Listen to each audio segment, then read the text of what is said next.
¿Qué tal? Muy buenos días. Sean todos bienvenidos una vez más a la transmisión del estudio de Filipenses. Hoy es 24 de mayo, domingo 24 de mayo, y nos da mucho gusto estar una vez más juntos, aunque sea por este medio. Nos da de veras un gozo grande el poder estar juntos y saludarles a través de este medio.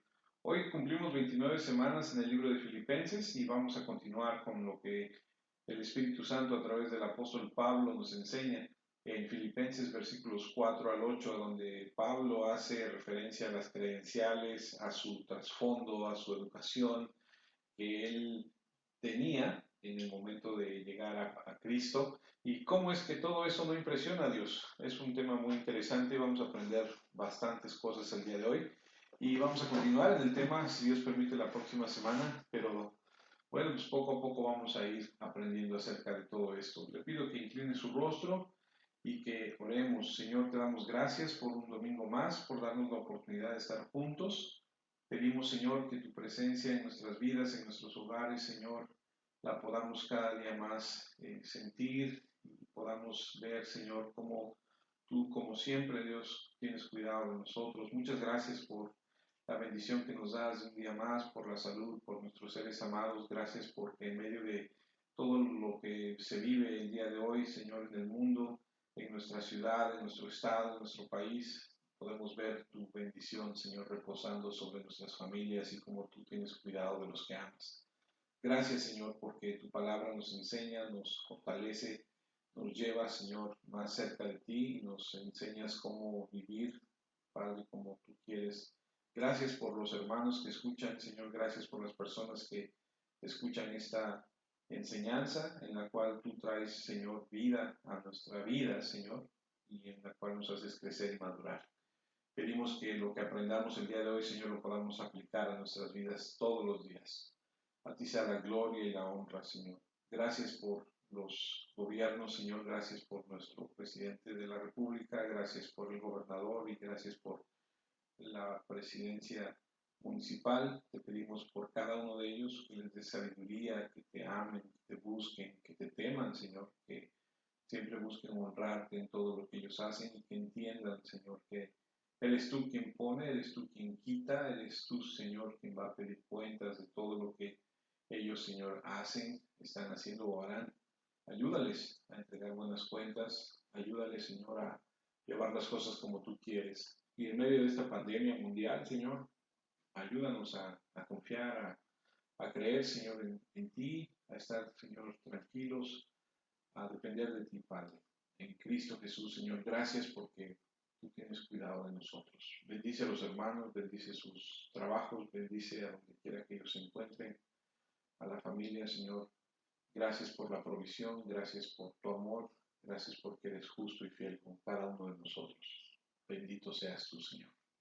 Guíanos a través de este estudio, Padre, en Cristo Jesús. Amén. Pues estamos de regreso, hermanos, en el capítulo 3 de Filipenses y hoy comenzamos una nueva sección a través de los versículos del 4 al 8. Si usted está ahí reunido en familia, tome su Biblia, vamos a comenzar. Sería bueno si usted pudiera tomar notas. Vamos a aprender cosas muy interesantes, como siempre lo hacemos a través de la escritura. Y hoy vamos a ver algunas cosas que realmente nos van a poner a pensar en lo que es nuestra vida, en lo que hemos creído, en lo que algunos de nosotros creemos que está bien. Y vamos a ver a la luz de la escritura, y gracias a Dios por ello, que Él nos permite ver todas estas cosas, pudieran ser errores, pudieran ser aciertos, y vamos a aprender, siempre se lo he dicho, con la palabra de Dios hay dos maneras que Dios nos habla, una nos confirma lo que estamos haciendo bien, y la otra nos lleva a analizar lo que pudiéramos estar haciendo mal. Eso lo hace el Espíritu Santo. Esa es mi oración, que si usted está bien, qué bueno, que lo confirme, que lo abrace, lo haga suyo y lo siga llevando adelante. Y si usted está en una situación en la que el día de hoy Dios le muestra que usted ha estado mal, pues qué bendición, porque usted puede cambiar, usted puede pedir perdón y usted puede continuar haciendo lo que el Padre quiere que usted haga. Y gracias a Dios por eso y por su palabra que nos guía. Voy a leer Filipenses capítulo 3 versículos del 4 al 8. Está hablando Pablo en una eh, carta que le manda a los filipenses o que está a punto de mandarles y dice en el versículo 4, hablando Pablo, aunque yo tengo también de qué confiar en la carne, si alguno piensa que tiene de qué confiar en la carne, yo más, circuncidado al octavo día, del linaje de Israel, de la tribu de Benjamín, hebreo de hebreos, en cuanto a la ley fariseo, en cuanto a celo, perseguidor de la iglesia, en cuanto a la justicia que es en la ley, irreprensible. Pero cuántas cosas eran para mi ganancia, las he estimado como pérdida por amor de Cristo. Y ciertamente aún estimo todas las cosas como pérdida por la excelencia del conocimiento de Cristo Jesús, mi Señor, por amor del cual lo he perdido todo y lo tengo por basura para ganar a Cristo. En estos maravillosos versículos vemos uno de los grandes testimonios personales del Nuevo Testamento. También es una de las declaraciones más significativas sobre el tema de la salvación que se encuentran en el Nuevo Testamento. Es el testimonio de Pablo sobre la actitud del pecador en la conversión. Y al leerlo, notarás que Pablo ve este asunto de la salvación desde el punto de vista de una transacción o un intercambio. Incluso utiliza terminología comercial y contable. El corazón del pasaje está en los versículos 7 y 8. Y notarás que en el versículo 7 se usa la palabra ganancia y también la palabra pérdida. Veremos cómo Pablo está hablando de ganancias y pérdidas. De hecho, él dice muy claramente en el versículo 7, si me permites otra vez lo voy a leer, por cuantas cosas eran para mí ganancia, las he estimado como pérdida por amor de Cristo. Pablo ha pasado toda su vida acumulando ganancias espirituales y llenando una columna, si me permite plasmarlo de esta forma, de ganancias espirituales, contando con esa columna de ganancias espirituales para ganarse la salvación. Mira lo que dice el versículo 9 en la palabra de Dios para todos, es una versión diferente. En él estoy aprobado por Dios. No es que yo mismo me doy aprobación por lo que dice la ley, sino que Dios me aprueba por la fe en Cristo. La aprobación viene de Dios por la fe. Pablo, al encontrarse con Jesucristo, escribe el versículo 9, una justicia que no es la suya, sino una justicia que viene por la fe de Cristo. Instantáneamente cuenta todo lo que una vez vio como ganancia, como pérdida, y abandona todo para ganar a Cristo. Se da cuenta de que todo lo que había estado acumulando para de alguna manera comprar su camino al reino, era basura. Y esa es la palabra que se utiliza en el versículo 8, basura. Y lo da todo por Cristo. Aquí está un judío con cierta reputación, un judío supremo, si así lo permites, con todas las credenciales y asume que todo ese modo podría lograr su entrada al reino e impresionar a Dios, solo para que de un tajo, si lo podemos ver así, de un momento, de un instante, pudiera darse cuenta que al encontrarse con el Cristo viviente, todo lo que él evaluó como ganancia era de hecho una pérdida, algo negativo, basura, y voluntariamente lo abandona todo por Cristo. Lo he dicho muchas veces, seguir a Cristo te va a costar todo. Y intercambia esto, una justicia que pensó que podría ganar, pero que no podría ser una justicia que Dios dio a través de la fe. Y ese es el tema de este gran pasaje. Es decir, Pablo pensaba que a través de sus credenciales, de todo lo que él había vivido, podría tener esa justicia para únicamente darse cuenta que no era así. Pablo está diciendo que está dispuesto a renunciar a la confianza en lo que alguna vez fue valioso para él como un medio de salvación y ahora confiar en Cristo. Eso es autonegar. De hecho, Jesús mismo dijo, niégate a ti mismo y sígueme. En otras palabras, considera todo lo que has logrado como inútil y sígueme. Esa actitud particular se describe de manera más magnífica en las palabras de Jesús en Mateo 13, versículo 44. Es una enseñanza que algunos de nosotros hemos escuchado muchas veces, pero que es una realidad como toda la escritura y que nos trae el día de hoy un ejemplo más vívido. Mateo 13:44. El reino de Dios es como un tesoro escondido en un campo. Un día, un hombre encontró el tesoro y lo escondió ahí otra vez. Estaba tan feliz que fue y vendió todo lo que tenía y compró ese terreno. La idea es esta. Tienes un hombre que ha acumulado riquezas, ha acumulado ciertas ganancias, tiene ciertas posesiones, pero de repente se topa con un tesoro que es tan valioso que con mucho gusto vende todo lo que tenía para conseguir ese tesoro. Ese es el intercambio. Vender todo, incluso hasta liquidarlo para obtener el precio para comprar ese terreno donde está ese verdadero tesoro. El versículo 45 de ahí mismo de Mateo 13 y 46 nos dice, el reino de Dios también es como un vendedor que buscaba perlas finas. Cuando el vendedor encontró una perla muy costosa, fue y vendió todo lo que tenía y la compró. La misma idea. Aquí hay un hombre que anda buscando perlas finas. La suposición es que él ha acumulado mucho, tiene muchas posesiones, puede tener muchas perlas, pero dice en el versículo 6 que al encontrar una perla de gran valor, fue y vendió todo lo que tenía y la compró. Y de nuevo tienes la misma idea. Aquí hay un hombre que ha acumulado mucho, pero lo considera inútil en comparación con el gran valor de la perla que descubre. Un hombre con muchas posesiones encuentra un tesoro y renuncia a todas sus posesiones por ese tesoro. Un hombre con muchas perlas abandona sus perlas por la perla de gran precio. Ese es el intercambio. Acumulamos mucho en nuestras vidas y asumimos que tienen valor y lo etiquetamos con cierto valor. Pero cuando todo eso se compara con Cristo, todo eso viene a ser, como dice Pablo, basura. Tal fue la enseñanza de Jesús y tal fue la experiencia de Pablo. La actitud de un hombre en el punto crucial de la salvación es: renunciaré a todo lo que he logrado por ganar el favor con Dios en Cristo. Lo dejaré todo. Y la palabra, otra vez, es basura. Merece nuestra atención. Esta palabra, basura, es eh, considerada todo lo que estaba en la columna de ganancias. Es la palabra scubalón. La palabra se refiere a excremento humano, a basura, algo inútil, a desperdicio, a suciedad.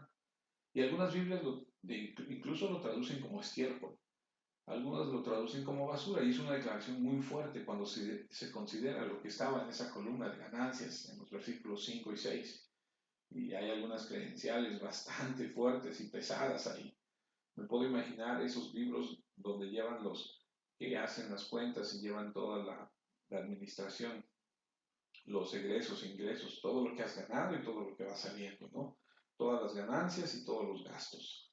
Así es, Pablo había acumulado mucho en sus ganancias como un hombre que profesaba una religión y tenía ciertas credenciales en la sociedad y todo eso era ganancia para él. Pero cuando conoce a Cristo, se da cuenta que todo esto viene a ser scubalón, es excremento, es basura, no sirve. Y Pablo las trata a todas esas credenciales, todos esos logros como eso, como estiércol, algo absolutamente inútil. Ahora, Pablo está dando su testimonio en el versículo 4. ¿Por qué hace eso?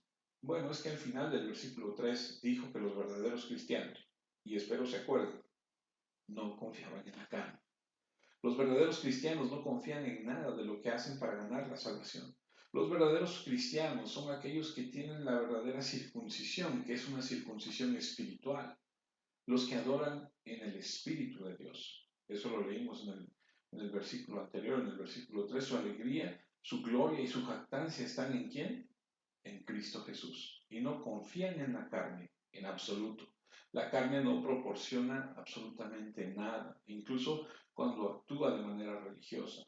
Hay gente que vive bajo la ilusión engañosa de que puede de alguna manera trabajar su camino hacia Dios.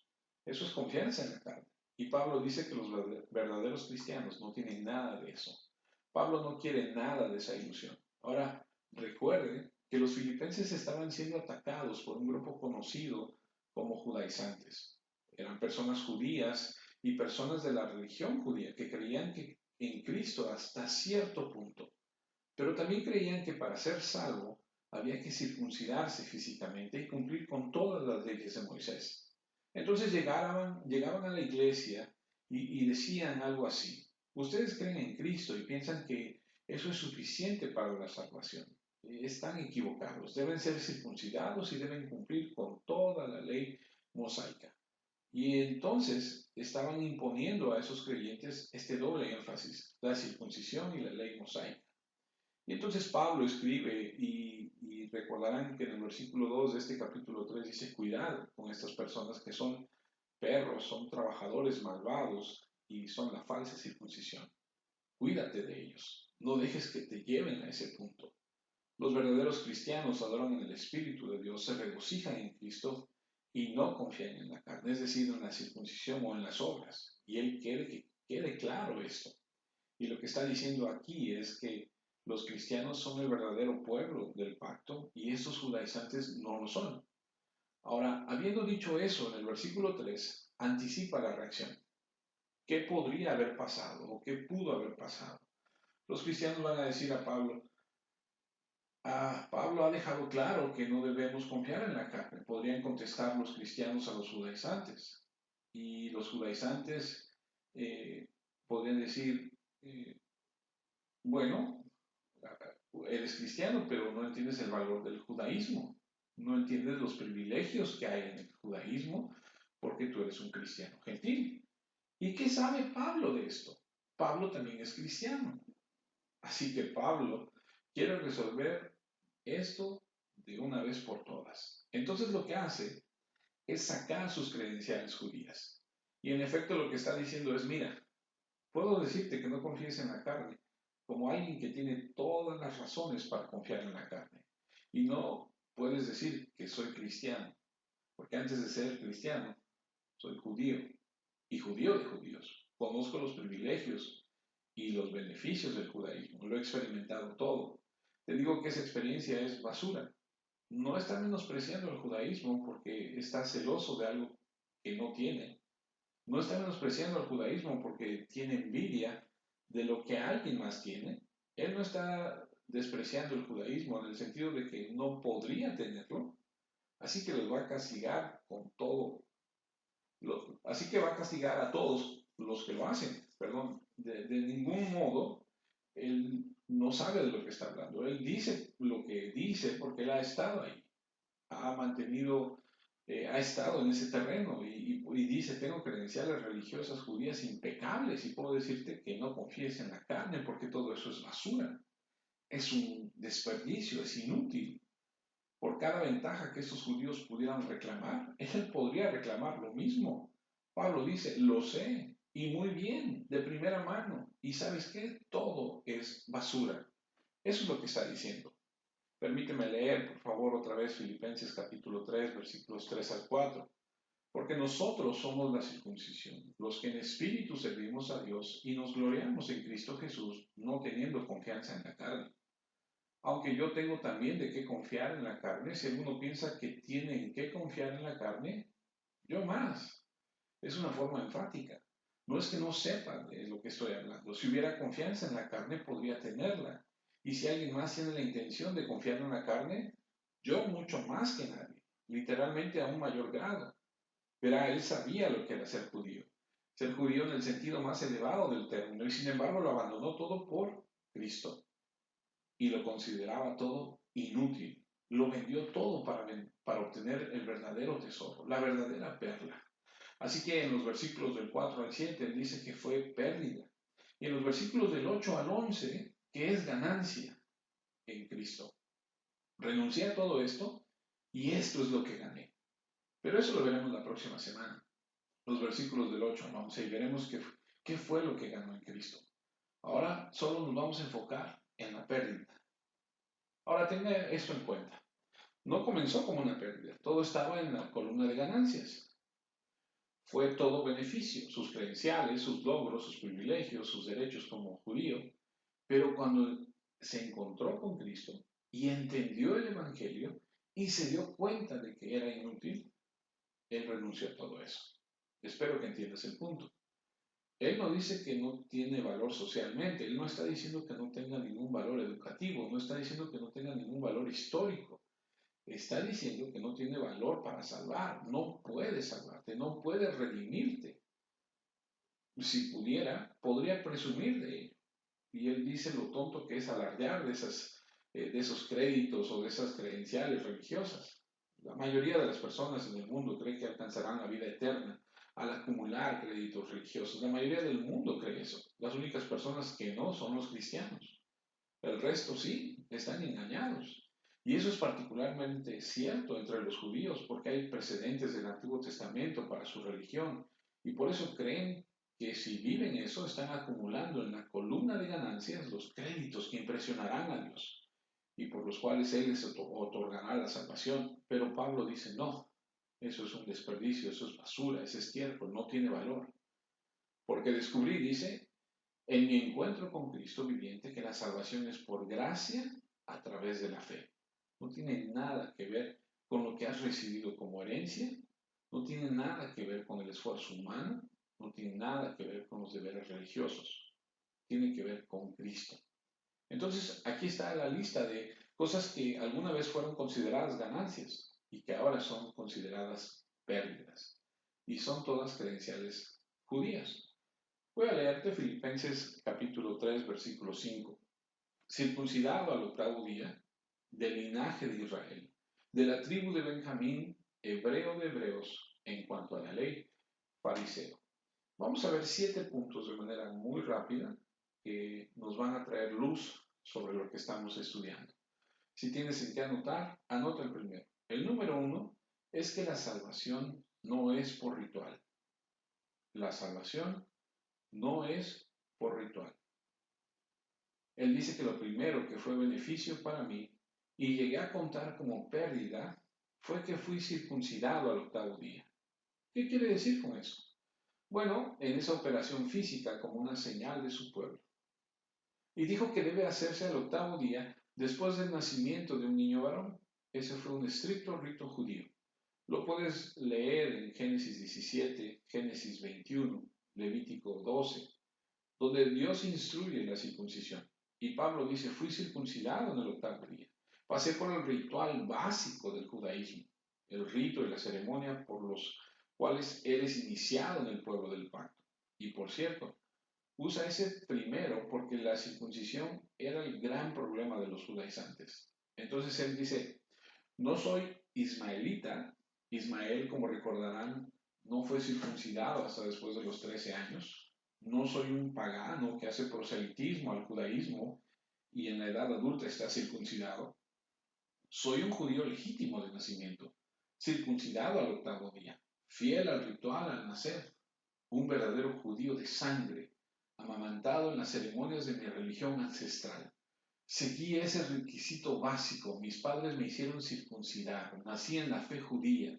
Seguí los rituales desde el principio. Comencé con el rito y el sacramento más esencial que sentían que era absolutamente necesario para la salvación. Y entonces dice, veo esa circuncisión que es considerada tan vital para la salvación y te digo que es basura. Porque la salvación no es por ritual, ni por rito, ni ceremonias, ni por simbolismos, sacramentos, rutinas, rituales, lavados, bautismos. No importa de lo que estemos hablando, si hablas de símbolos o de sacramentos, ordenanzas, rituales, ceremonias judías, o si estás hablando de ritos católicos, romanos, si estás hablando del bautismo protestante o de los sacramentos protestantes o de la cena del Señor o algún otro ritual, o ya sé que estés hablando de encender velas o rezar ciertas oraciones de memoria, eso no trae salvación. Ese rito judío, la circuncisión, en lo que respecta a la salvación, es inútil. Es basura. Tíralo. No puede ayudarte. Número 2. En segundo lugar, la salvación tampoco es por raza. La salvación tampoco es por raza. Si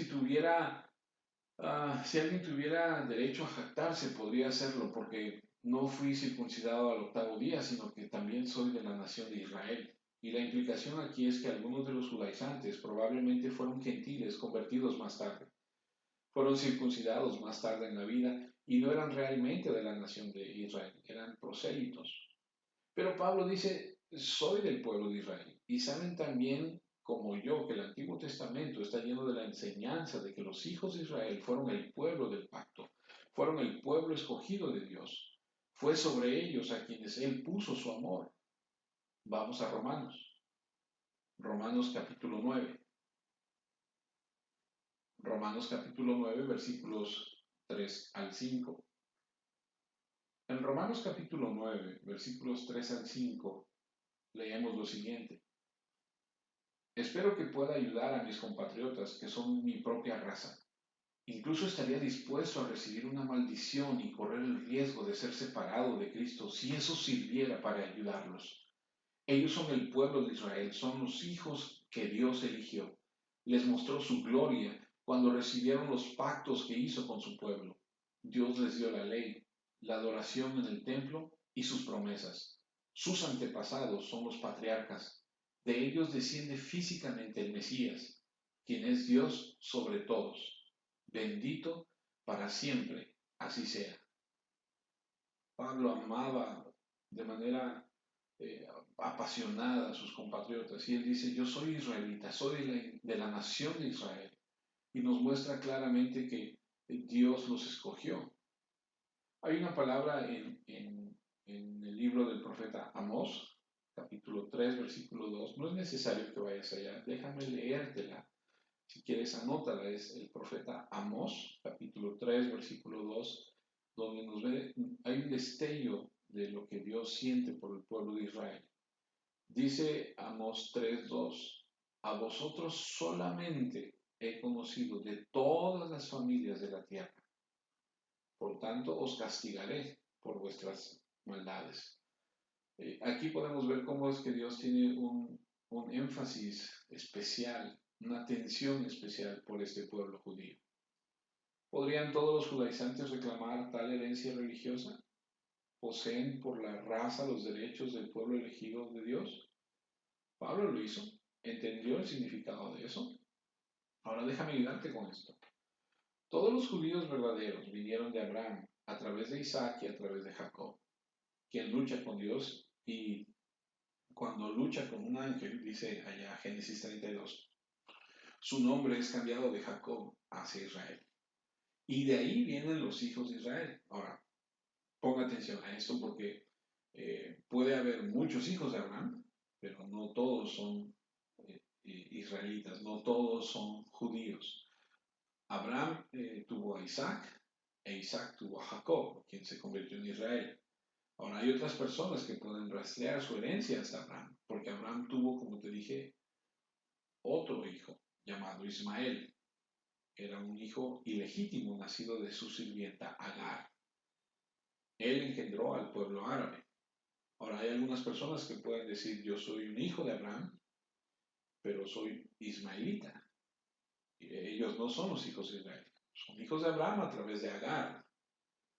Hay otras personas que pueden decir que a través de Abraham y de Isaac son hijos de Abraham, pero también acuérdate que Isaac tuvo dos hijos, Jacob, que es Israel, y Esaú. Y Esaú produjo a los edomitas, que son más árabes. Y hay personas que pueden decir, yo soy de Esaú, entonces vengo a través de Abraham y de Isaac. Sí, pero solo aquellos que vienen a través de Abraham, Isaac y Jacob son israelitas.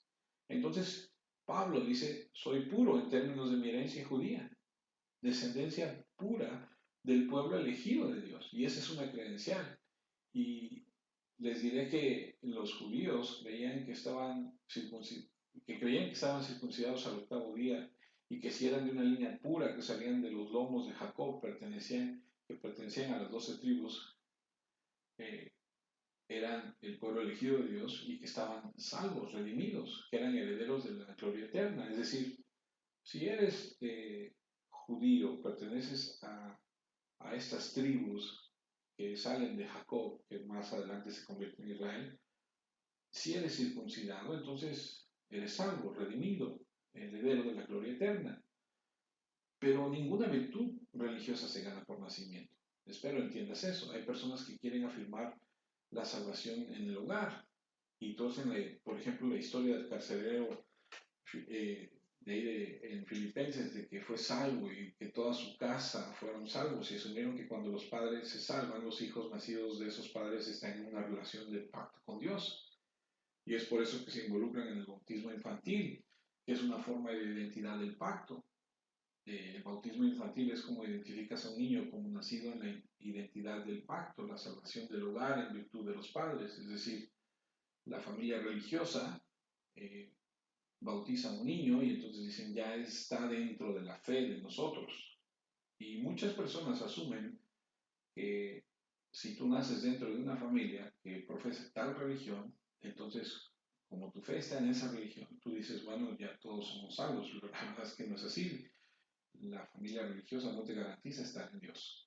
El hecho de que hayas nacido en una nación cristiana no te garantiza estar con Dios. El hecho de que hayas nacido en una familia cristiana no te garantiza estar con Dios. No hay salvación. Eso también es inútil. Eso también es basura. En tercer lugar, la salvación no es por rango. Y permíteme explicarte a qué me refiero. Él dice en el versículo 5 que es circuncidado al octavo día de la nación de Israel, pero también marca esto, de la tribu de Benjamín. Esta es una de las 12 tribus. Y de todas las tribus, ciertamente, las dos más elitistas eran Judá y Benjamín. Hablamos mucho de Judá porque de la línea de Judá viene el Mesías. Pero no podemos olvidar Benjamín. Benjamín era una tribu muy elitista. Déjame decirte por qué. Benjamín, antes que nada, era el menor de los dos hijos nacidos de Raquel. Y recordarás en Génesis 30 de que Raquel era la esposa favorita de Jacob. Y eso convirtió a Benjamín en el niño favorito. De hecho, él fue el último y por lo tanto fue el peque, fue el bebé de todos y el bebé de la amada esposa, el tiernamente amado Benjamín. Benjamín fue el único de los hijos de Jacob nacido en la tierra prometida. Por lo tanto, tenía una identidad y un título único. Los de Benjamín, los descendientes de este hombre, que se convirtieron en una tribu, deben haber sido leales, valientes y grandes soldados por todo lo que se cuenta en la escritura acerca de ellos. Además, cuando el pueblo de Israel buscó un rey, cuando ellos dijeron queremos ser como las otras tribus o los otros pueblos que hay alrededor nuestro, pidieron un rey. Y entonces fueron a la tribu de Benjamín y ahí encontraron a Saúl. Ahora, cuando Dios dividió la tierra, dio ciertas secciones de la tierra a las tribus. A una le tocó por allá por el norte, otro por acá, otro por allá. Y la sección que le dio a Benjamín incluía la ciudad de Jerusalén. Así que la ciudad de Dios, la ciudad santa, estaba en el territorio de Benjamín y por lo tanto Benjamín era una tribu muy, muy noble, porque en su territorio estaba la gran ciudad santa de Jerusalén.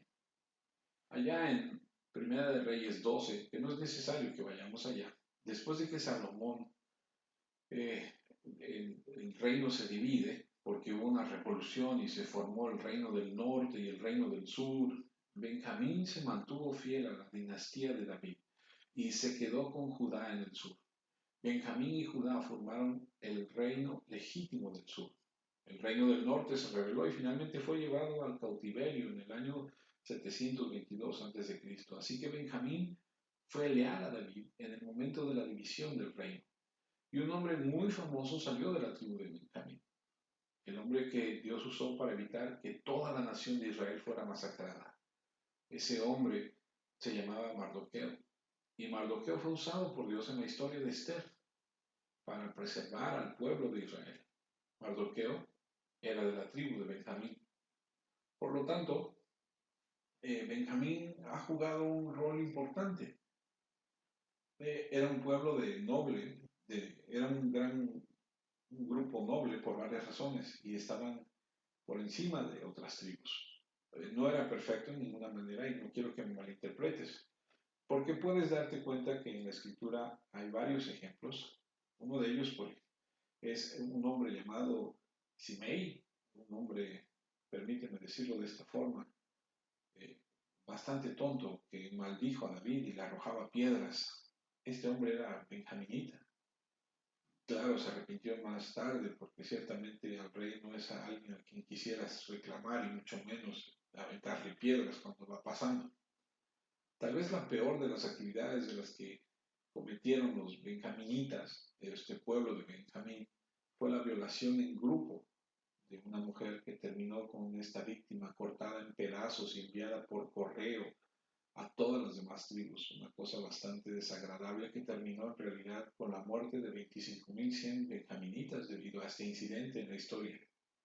La puedes leer en Jueces 19 y 20.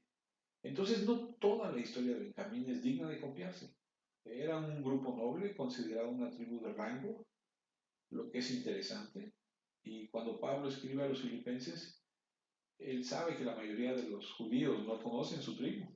Y pudiera haber dos razones para esto. Los registros se perdieron en el cautiverio de Babilonia, ese podría ser uno. Y la segunda razón podría ser que los matrimonios empezaron a mezclarse, había matrimonios mixtos, habían borrado las líneas tribales. Y lo que Pablo dice es que nunca ha estado involucrado, ni él ni su familia, nunca han estado involucrados en matrimonios mixtos, ¿no? Nos hemos mantenido puros, benjaminitas. Entonces él realmente es, por así decirlo, un sangre azul, es un judío en el sentido más puro, que incluso conoce a su tribu, lo cual no fue el caso para todos los judíos y quizá para los judaizantes en este caso ninguno de ellos pudo haber reconocido o conocido su tribu. Entonces, ¿qué está diciendo?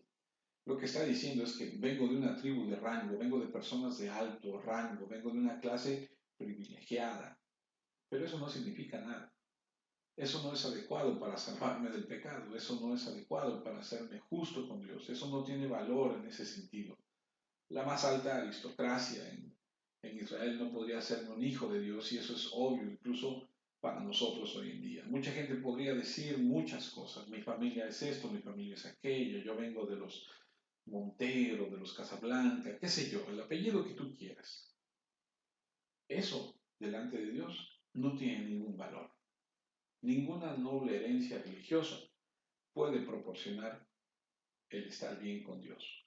Incluso puede ser sacerdote, incluso puede ser una persona religiosa, puede ser un líder religioso, puede ser un maestro en la religión. Puedes estar en una familia muy religiosa, seguramente conoces a alguien así. Puedes ser hijo de un predicador, hijo de un misionero, puedes nacer en una familia religiosa, una familia de ministerio, donde el abuelo, el papá, los tíos son del ministerio. Dios no está impresionado. Las jerarquías no tienen nada que ver con la salvación. Y donde estás en los estratos sociales de la religiosidad, eso es irrelevante para Dios. No está impresionado. Estar bien con Dios no se gana con rituales, ceremonias, ritos. No se gana por raza, no se gana por rango. Ahora, los tres son recibidos por herencia. Pablo los tenía todos. Realmente no podría habérselos ganado. Sus padres lo circuncidaron. Sus padres determinaron que él nació en Israel, de la tribu de Benjamín, y esto lo recibió por herencia, pero ahora él dice, aquí hay otros cuatro que logré por esfuerzo, y entonces agrega su ganancia heredada, una ganancia lograda, y dice, también eso lo considero basura. Si bien es cierto que él no tuvo nada que ver con lo que circuncidaran al octavo día, en nacer en la tribu de Israel, en, en ser israelita, perdón, en la tribu de Benjamín y ser israelita, eso lo heredó. Hay otras cuatro cosas que él logró, pero que también lo va a considerar como basura. El número cuatro es, la salvación no es por tradición. La salvación no es por tradición. Y él dice, ahora, un hebreo de hebreos. Ahora, puede haber varias maneras de entender lo que quiere decir con eso. Soy un hijo hebreo de padres hebreos. En otras palabras, he mantenido mi tradición, he mantenido lo que me han enseñado. Esto se dirige, por cierto, a los judíos dispersos que estaban por todas partes, incluidos aquellos que están allá en Filipos, y habiendo sido esparcidos, se vieron muy afectados por la cultura griega. Muchos de ellos perdieron el idioma hebreo y cuando perdieron el idioma, perdieron la cultura, perdieron su tradición. Hoy en día hay muchos judíos que intentan recuperar esa tradición, pero nunca la recuperarán sin el idioma. Pero ellos en esos días tenían ese mismo problema, se habían helenizado de la palabra helena, que significa gentil, se habían convertido en víctimas de la cultura griega, por lo que perdieron su idioma, perdieron su tradición, y lo que él está diciendo es, yo no, yo tuve padres hebreos, soy un niño hebreo, soy hebreo de hebreos. mantuve mi tradición. Fui criado en una ciudad pagana, porque él se crió en la cultura griega en Taso, de Cilicia, que está cerca de Galacia, en la parte norte del mar Mediterráneo, no en la tierra de Israel. Fui criado en el territorio gentil bajo la cultura griega y el dominio romano, pero él dice, tú conoces mi testimonio, fui fiel y personalmente comprometido con la tradición del judaísmo y el lenguaje de mis padres y de mi país. Cuando él fue a Jerusalén, se fue a estudiar con Gamaliel, quien era el maestro principal entre los judíos. Él era judío, era un hijo hebreo, con padres hebreos. Él siguió el lenguaje, de hecho mira lo que dice en el libro de Hechos, capítulo 22, versículos 2 y 3. Hechos 22, versículos 2 y 3. Y al oír que les hablaba en lengua hebrea, guardaron más silencio. Y él les dijo, yo de cierto soy judío, nacido en Tarso de Cilicia, pero creado en esta ciudad e instruido a los pies de Gamaliel, estrictamente conforme a la ley de nuestros padres, celoso de Dios, como hoy lo sois todos vosotros. Ahí él hablaba en lengua hebrea. Hebreos 26, versículos 4 y 5. Mi vida pues desde mi juventud, la cual desde el principio pasé en mi nación, en Jerusalén, la conocen todos los judíos, los cuales también saben que yo desde el principio, si quieren testificarlo conforme a la más rigurosa secta de nuestra religión, viví fariseo. Era un hebreo inquebrantable, era un joven conocido, porque tenía dones eminentes, era conocido ampliamente incluso como un joven judío desde una edad muy temprana, y todos sabían de su devoción a la tradición. ¿Sabes lo que dijo Dios de esto? No me impresiona. Ninguna forma de lealtad a tu religión tradicional puede salvarte. Ninguna cantidad de lealtad a tu adoración ancestral puede salvarte. No tiene valor. Es estiércol, es basura. Deshazte de ello. No hay tesoro ahí, no hay perla ahí. Solo porque eres leal al catolicismo de tus padres o al judaísmo de tus padres o al origen protestante tradicional, eres luterano o eres presbiteriano o eres bautista, porque lo ha sido así toda tu familia, eso no tiene valor. La salvación no viene en esos términos. Acabamos de leer Hechos 26, donde él dice que vivió su vida de acuerdo con la ley farisaica. Y aquí dice lo mismo. Cuando se trata de la ley, yo era un fariseo. En otras palabras, cuando se trata de mi punto de vista, la palabra de Dios, eh, tomé la perspectiva farisaica. ¿Qué significa eso? Bueno, es el nivel más alto del logro de la religión del judaísmo.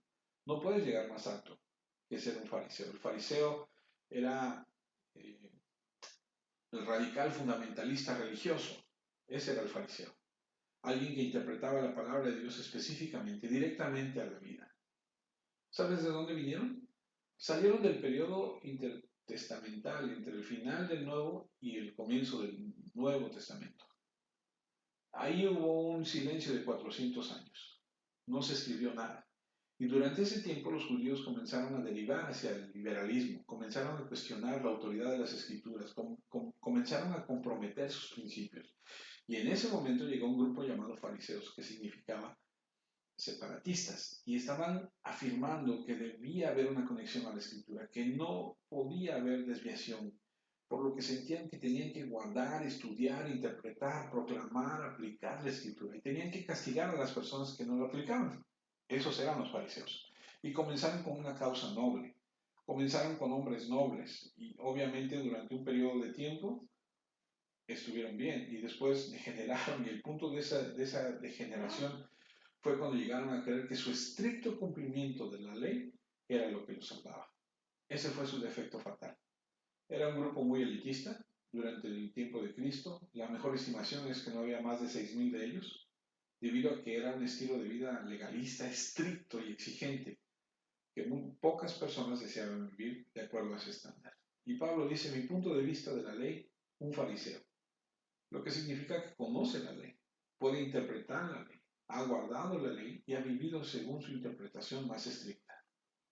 Ahora, no todos los fariseos eran serpientes, hipócritas, líderes ciegos, ladrones, falsificadores, envidiosos, celosos y orgullosos. Algunos de ellos tenían una mentalidad seria. Estaban haciendo todo lo posible para alcanzar a Dios a través de la religión. Entonces ese pequeño grupo de personas de élite, incluido en su número Pablo, y no solo a Pablo, sino que aparentemente dice que no solo era fariseo, sino que viene de una línea de fariseos. No sabemos si está hablando de otros fariseos o el hecho de que su padre también pudo haber sido fariseo. Leemos Hechos, capítulo 22, versículo 3. Hechos 22, 3. Yo de cierto soy judío, nacido en Tarso de Cilicia, pero criado en esta ciudad, instruido a los pies de Gamaliel, estrictamente conforme a la ley de nuestros padres, celoso de Dios, como hoy lo sois todos vosotros. Hechos 23, 6. Entonces Pablo, notando que una parte era de saduceos y otra de fariseos, alzó la voz en el concilio: varones hermanos, yo soy fariseo, hijo de fariseo. Acerca de la esperanza y de la resurrección de los muertos, se me juzga. Ahí puedes ver que es hijo de fariseo. Hechos 26:5. Los cuales también saben que yo desde el principio, si quieren testificarlo conforme a la más religiosa secta de nuestra religión, viví fariseo. A menudo se refiere a sus antecedentes de fariseo y entonces dice, llevé la religión al más alto nivel. Seguramente tú conoces a gente así.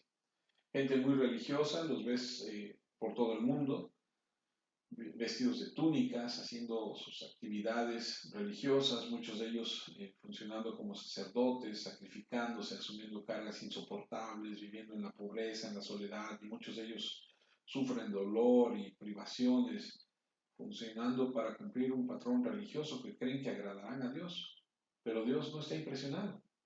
Llámese religión judía, budista, islam, llámese catolicismo, protestantismo, la forma religiosa no impresiona a Dios y la devoción religiosa no puede salvarte. Pablo dice que consideraba esa devoción farisaica a la ley de Dios como basura. Número 6. La salvación no es por sinceridad. Versículo 6 de Filipenses 3. En cuanto a celo, perseguidor de la iglesia. En cuanto a la justicia que es en la ley, irreprensible. Yo era un perseguidor de la iglesia, dice.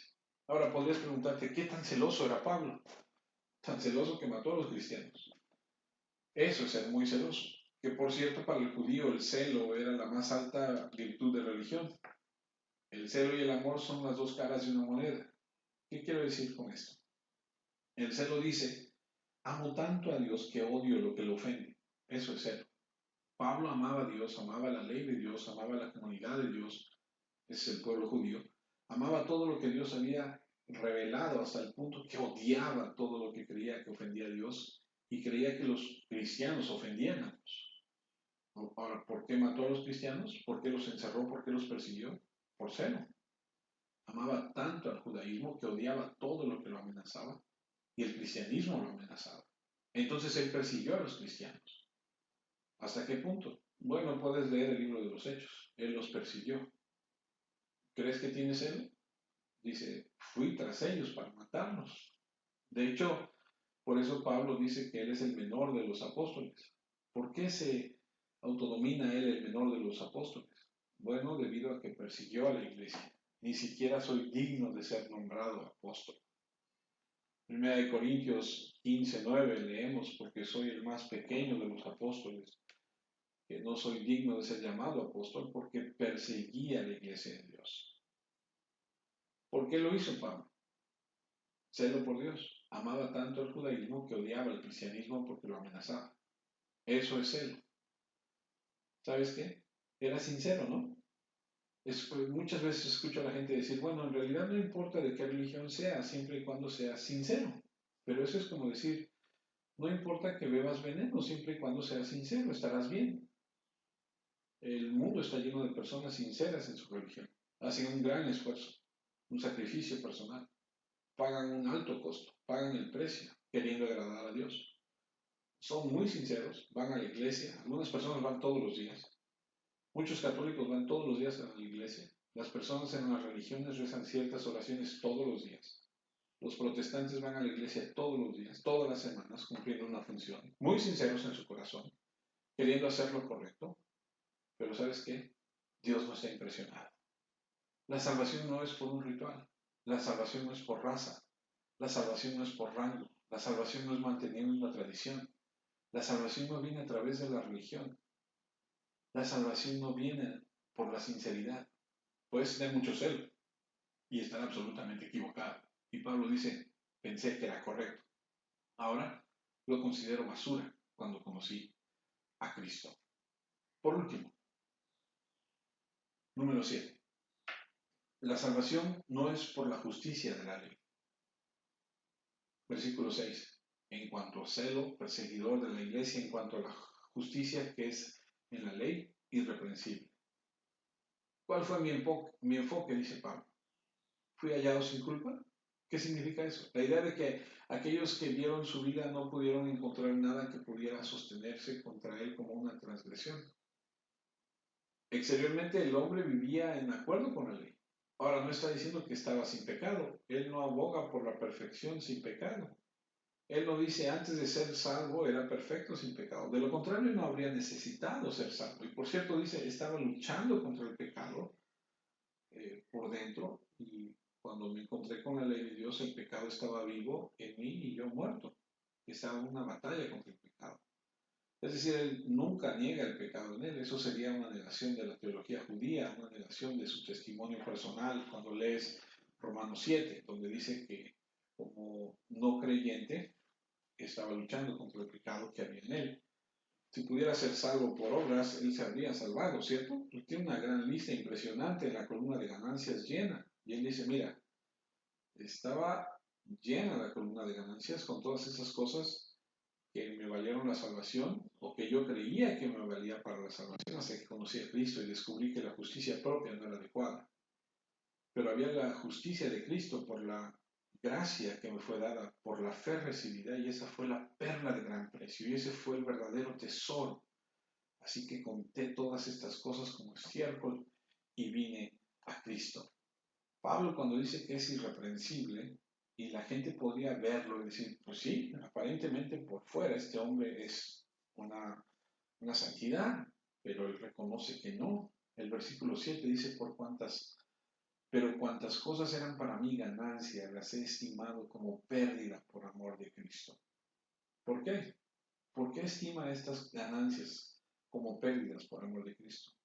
Porque te maldicen, te envían al infierno bajo engaño, bajo una ilusión. Y entonces los vi por lo que eran, distractores, pérdidas, no ganancias por el bien de Cristo. Y considero que todas las cosas son pérdidas en vista del valor superior de conocer a Cristo Jesús, mi Señor, por quien he sufrido la pérdida de todas las cosas y contarlas como basura para poder ganar a Cristo. Eso es todo. ¿Podría darte un contraste final? ¿Recuerdas al hombre que es conocido como el joven rico? Cuando Jesús lo confronta y el joven rico dice, todas estas cosas he guardado hablando de la ley. En otras palabras, he sido sin culpa en cuanto a la justicia que está en la ley. Me han encontrado sin culpa. Había un hombre que tenía una columna de ganancias llenas igual. Él también era probablemente un judío, quizá fiel a la tradición. Ciertamente era un joven gobernante, religioso, tradicional, leal, llamado joven gobernante rico ahí en Mateo 19. Probablemente era un gobernante en la sinagoga, lo que significa que era un judío honrado, de cierto rango, tradicional, fiel. Era estrictamente religioso, sincero, o nunca habría venido a Jesús y le hubiera preguntado cómo obtener la vida eterna. Muy sincero, él viene a Jesús y Jesús le pregunta acerca de su vida y él le dice, siempre he guardado la ley, al igual que Pablo. Y luego Jesús le muestra una mejor manera y le dice, bueno, renuncia a todo y sígueme. ¿Y qué dijo el joven? No, y se alejó. No quiso deshacerse de toda esa columna de ganancias que él tenía. Pablo dijo lo contrario. Pablo dijo, tengo todas estas credenciales, tengo raza, rango, ritual, tradición, religión, sinceridad, justicia laboral, tengo mi columna de ganancias llenas, y Jesús le dice, deja todo y sígueme. Y Pablo dice, sí, y lo contó por basura para ganar a Cristo. El joven gobernante rico lo contó todo y abandonó a Cristo. Ahora, cada persona en el mundo está en una de esas dos categorías. Cuando te encuentras con Cristo, dejas caer todo lo que has estado contando para tu salvación y tomas solo a Cristo, o te aferras a lo que has estado esperando para tu salvación y le das la espalda a Cristo. Esas dos categorías son las que están en el mundo. ¿En cuál de ellas estás tú? Es así de simple. Entonces, ¿eres como Pablo o como el joven rico? ¿Con quién cuentas? ¿Con quién cuentas para tu salvación? ¿Confías en ti mismo y en tus logros o en Cristo? Cuando confías en Cristo, todos tus logros se vuelven basura. Ese es el intercambio. Oremos. Amado Padre, te damos muchas gracias por permitirnos, Señor, estar en tu palabra, por darnos, Señor, la bendición de estudiarla. Qué riqueza, qué manjar es estar en tu palabra, el escuchar, Señor, cómo tú a través de ella nos guías, nos enseñas. La bendición que hay, Señor, de entender, de darnos cuenta, Señor, de ser puestos a la luz, Señor, para darnos cuenta en dónde estamos parados. Ayúdanos, Señor mío, a tener, Señor, un corazón contrito, humillado, a ser, Señor, personas que se humillan, personas que, Señor, van a ti, Señor, en los momentos cruciales de su vida, en todo tiempo, Padre. Gracias por mostrarnos a través de la luz de tu palabra, Señor, la condición espiritual en la que nos encontramos. Te agradezco, Señor, tanto por tu palabra y te pido por cada una de las personas que escuchan este mensaje. Llévalo, Señor, a ese punto donde reconozcan, Señor, su condición, a doblar sus rodillas, a quebrantar su corazón, a reconocer en humildad, Señor, Padre, la condición en la que se encuentran cada uno de ellos. Gracias, Padre, por tu palabra y por la bendición de escucharla. Oro por los que oyen este mensaje, porque traigas madurez y fruto a sus vidas y porque tú seas glorificado en ellos, Padre. Bendito eres tú por siempre. En Cristo Jesús. Amén, Señor. Amén. Gracias a Dios por un mensaje más. Si Dios permite, la próxima semana estaremos regresando a esta porción de la Escritura, pero ahora veremos no las pérdidas, sino las ganancias de las que Pablo habla también en esta carta a los filipenses en relación a Cristo. Lo pierde todo, pero a la vez lo gana todo. Espero que estén muy bien. Les mando un abrazo cibernético. Les confieso que tenemos muchas ganas de estar juntos otra vez, de podernos ver y si así las circunstancias nos permiten abrazarnos y dar gloria a Dios juntos. Recuerde orar, recuerde alabar al Señor, recuerde leer su palabra, recuerde estar en este tiempo en el que escuchamos su enseñanza, apartando un momento para Dios, para crecer, para madurar. Les mando un fuerte abrazo a todos y a cada uno de ustedes, deseando que la bendición del Padre esté en sus hogares, que los guarde y los proteja. Estamos en contacto y les deseo